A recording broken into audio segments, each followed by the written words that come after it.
है किसी में ये हिम्मत कि आपने जातिवाद को तोड़ा हो?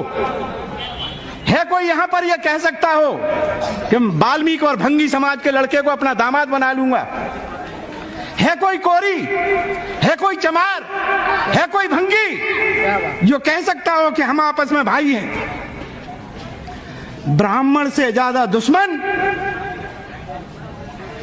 वाल्मीकि को चमार नजर आता है और कोरी को चमार नजर आता है। क्या इस को तोड़ सकोगे? अगर इसको तोड़ते हो तो लो संकल्प, लगाओ नारा जय भीम। नहीं लगा सकते क्योंकि बेईमान हम खुद हैं।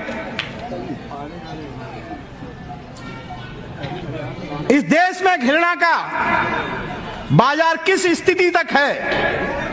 मैं नहीं कहता कि होली पवित्र थी या होलिका पवित्र थी। मैं मानता हूं, तुमने देखा होगा, तुम्हारे ग्रंथों में लिखा है कि होलिका एक गलत औरत थी। क्या सदियों से आज तक तुम उससे बदला नहीं ले पाए? आज भी नारी होली को जला करके कहती है मैंने अपनी बहन को जला दिया है, बहुत अच्छा पवित्र काम किया है। शर्म आनी चाहिए इस देश की उन नारियों को जो अपनी बहन को जला करके कहती हैं कि मैंने ये पर्व मनाया है। जो विद्वान इस बात को कहते हैं कि रावण बहुत विद्वान था, उस समय का सर्वोच्च विद्वान था, शर्म आनी चाहिए इस देश के लोगों को जो इस बात को कहते हैं कि हमने इतने बड़े विद्वान को जलाकर राम के राज को लाए थे।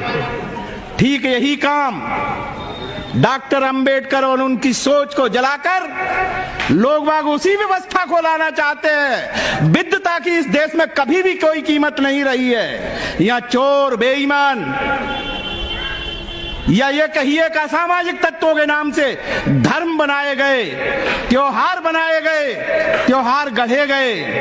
यहाँ चोर और जुएबाज लोग बाग त्योहारों को मनाते हैं, उनके त्योहार माने जाते हैं। और तुम जो सबसे कमेरा वर्ग, इस देश का मजदूर और किसान जो सबसे ज्यादा जातियों में बटा हुआ है, उस समाज से पूछिए। आज किसान कहता है कि हम आत्महत्या करते हैं। किसने कहा था किसान से कि वोट देना जाति के नाम पर? जो खेल यहां इस देश में खेला गया, हमने 4-5 परिवारों को देखा है। उनके घर के नौनिहालों को जब 2 अप्रैल को मारा गया था, हो सकता है आप लोग सोचते हो कि हमने बहुत अच्छी अपनी शक्ति का प्रदर्शन किया था। ये तुम्हारा भ्रम है। अभी भी आप झूठ पर खेल रहे हो। जो अनटचेबिलिटी एक्ट के तहत न्याय किया गया था, वो न्याय नहीं था, वो प्रायोजिक व्यवस्था थी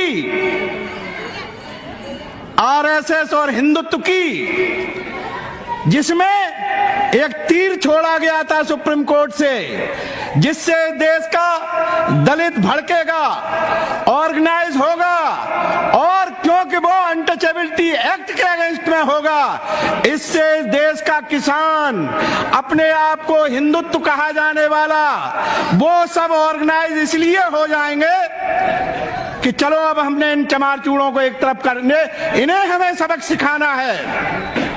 इसलिए पूरा हिंदुत्व एक हुआ और 1900 के चुनाव में 19 के चुनाव में इसी आधार पर आपको कुचलने के लिए इस देश ने हिंदूवादी शक्तियों को मजबूत किया, जिसका परिणाम आज आप देख रहे हैं। आज हम तो मजदूर, अपने आप में पीड़ित और प्रताड़ित समाज के लोग, हम अपने मान सम्मान की अभी कीमत नहीं समझते हैं। अब तो हमने अंगड़ाई लेना शुरू किया है। अब हम अपनी आजादी की लड़ाई इन नौजवानों के भरोसे लड़ना चाहते हैं। बाबा साहब डॉक्टर अंबेडकर जब थे, हमारे पास ये पढ़ा हुआ नौजवान नहीं था, हमारे पास ये बहनें नहीं थी जो अपने आप में ये सोच सकती कि सम्मान क्या होता है, धर्म क्या हो सकता है, शिक्षा क्या होती है, विकास क्या होता है, अच्छे तरह से रहना खाना पीना क्या होता है, ये हमारी उस समय की माताएं बहनें नहीं समझती थी। आज हम ये जान गए हैं कि आजादी का अर्थ क्या होता है। आज हम ये जान गए हैं कि गुलामी किस चीज को कहते हैं। तो अब तो हम ये अंगड़ाई लेकर के अपने संविधान को अपने सीने से लगा के 70 वर्ष तक जो जुर्म, अत्याचार और अपमान हम अकेले दलितों ने भुगता है, आज उस संविधान को लेकर सीने से लगाकर आज जो लोग कस्में खा रहे हैं भारत के संविधान की, आज जो पढ़ा लिखा वर्ग जिसमें ब्राह्मण भी है, क्षत्रिय भी है, वैश्य भी है, लेकिन वो संख्या में कम है, आज वो तैयार है कि अगर इस देश को देश रहना है, इस देश को भारतवर्ष रहना है, इस देश को आजाद रहना है, अगर इसमें आजादी से सांस लेनी है तो भारत के इस संविधान को जिंदा रखना बहुत जरूरी है। आज हम सुप्रीम कोर्ट से उम्मीद रखते हैं कि वह संविधान की रक्षा के लिए आगे आए। आज 4 जज सुप्रीम कोर्ट के कहते हैं कि इस देश का संविधान खतरे में है। उस पर कोई चर्चा क्यों नहीं होती, उस पर कोई मंथन क्यों नहीं होता? तो आम नागरिक तो सुन के कहेगा ही कि जरूर हमारे देश का संविधान खतरे में है।